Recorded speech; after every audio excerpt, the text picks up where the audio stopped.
Hello, everyone. My name is Scott Grierson, and I'm your host for the Daily Fantasy 5 for today, Saturday, February 23rd, where I tell you the 5 things you need to know in the world of fantasy sports. Before we get started, I want to shout out mathradio.com. If you have kids between the ages of 7 and 17 and you have not been to this site yet, shame on you.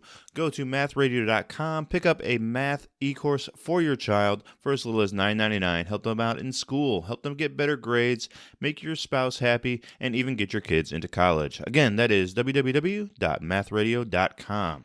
All right, let's get into it. I want to start by going through 3 different teams last night who had pretty interesting games on a very fun slate of NBA games. So let's talk about the Memphis Grizzlies. I want to start with Parsons. He played 20 minutes last night after coming back from his injury, but was fairly unproductive. So keep an eye on Chandler Parsons, but I don't think we're going to need to make any moves there. Joakim Noah, on the other hand, ended up with 22 points, 11 rebounds, 1 steal, 2 blocks. Unbelievable, and he even had 3 assists. So he seems to be, going off every other game. Certainly an interesting name, especially if you can grab him for cheap in daily fantasy contests. All right, the third name from the Memphis Grizzlies is Jaren Jackson. He re-aggravated his injury in practice on Thursday, and the team will be cautious. You never like to hear the team saying they're going to be cautious. This does not sound like good news for Jaren Jackson owners. All right, it does sound like good news for our boy Ivan Rabb, who we talked about yesterday, and today he came through for us with 15 points, 9 rebounds, 3 assists, 1 block, and 1 steal. Great value for $3,800 over on FanDuel. All right, the second team I want to talk about from last night are the New York Knicks. All right, we had one big play last night from Emmanuel Mudiay. He scored 15 points, 6 rebounds, and 3 steals in 26 minutes.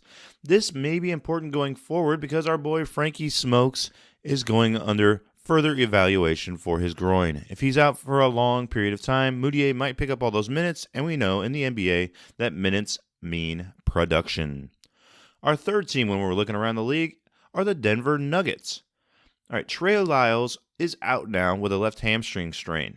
Okay, that could be big news because Gary Harris and Isaiah Thomas are both back. So last night, Gary Harris got more minutes. He played 20 minutes. Not very productive 20 minutes. He scored, 8 points, 2 rebounds, 1 assist. Not that great. Isaiah Thomas also back for his second game. He played 15 minutes, scoring 16 points, 3 rebounds, and 2 assists. Now, I'm not too excited about either of these guys because Denver last night, they had 9 guys play 15 minutes or more. All right, this is crazy. So unless you're starting a Denver starter, I just don't think the minutes are going to be there for the guys off the bench because who knows which player is going to get those minutes. They've got at least 4 guys coming off the bench that are each averaging at least 15 minutes per game. It's hard to isolate which player is going to have the best matchup, the best game in any given night. All right, I want to talk about tonight's slate of games and the big men, right? So I would not be playing any of these 3 big men. Anthony Davis at 9,900. No, thank you. You saw what happened last night. Andre Drummond at 11,200. Yikes, they're playing against Miami. I just think Whiteside's going to go at him. I don't think it's a good matchup. I don't think it's going to be a good game for him. I would not spend 11,200 on Andre Drummond. And finally, the big cat. Yes, he let us down last night. That's why we always have to check our lineups before the tip-off, right? Who knew he was going to get in a car accident and have to go through concussion protocol? But will he be available for tonight? Well, I wouldn't risk it. Even if he is available, are they going to play him a full slate of minutes? I don't know. He's going for 10,800. I would stay away. One guy I like as an alternative, going for only 7,800, is our man Boogie Cousins. All right, they're playing against Houston. They might need him out there on the court. Can he guard Clint Capella? I'm not sure, but they might need him to space the floor and get Clint out of the lane. So I would expect Boogie to have a decent night at 7,800. I think it's pretty good value.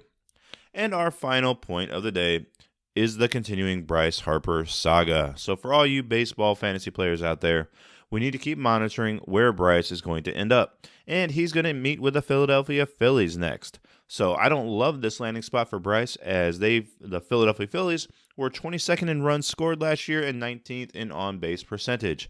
Does not sound like a great spot to me. It would have been better if he would have stayed in Washington. So continue monitoring the ongoings with the Bryce Harper drama. And again, just want to mention, check your lineups right before the tip-off, because you could have some craziness with Cat. You could have someone actually gets stuck in a tree chasing a cat. You never know with NBA players who's going to play, who's not. There's always a late scratch. So keep that in mind, and we will see you tomorrow for some more fantasy news. Bye for now.